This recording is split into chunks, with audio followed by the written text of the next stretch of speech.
осень – особый период в Дендрарии. Полюбоваться яркими красками природы и насладиться теплыми днями сюда приезжают сотни людей.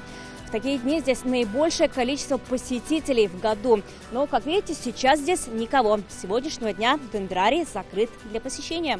Экскурсии по музею природы, проведение фотосессий и свободное посещение в Дендрарии теперь на паузе.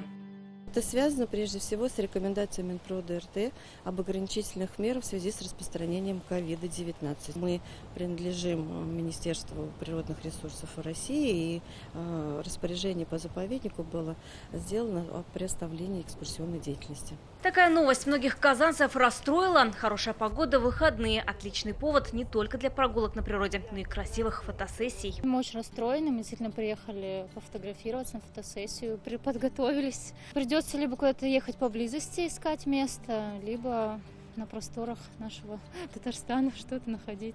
Только в прошлое воскресенье Раифский дендрарий посетили 1600 человек. Такое большое количество желающих увидеть музей природы здесь не ожидали. Тем более в условиях сложившейся эпидобстановки. Благо территория дендрария в 5 гектаров позволяет посетителям соблюдать дистанцию. Но слишком большое количество гостей пагубно влияет и на саму природу, говорят заповедники. Практически столетний дендрарий – это 400 уникальных видов деревьев и кустарников, многие из которых краснокнижные.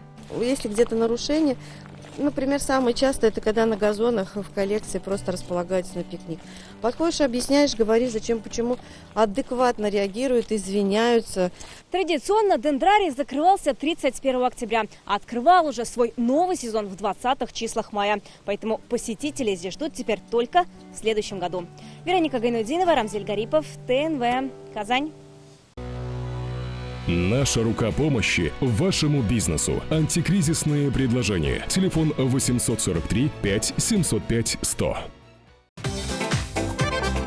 Көтелмәгән кунак көттүреп кенә интернет челтәрләренә дә килеп җитте. Хәзер бу фильмның барлык серияларын ТНВ.ру сайтында карап була.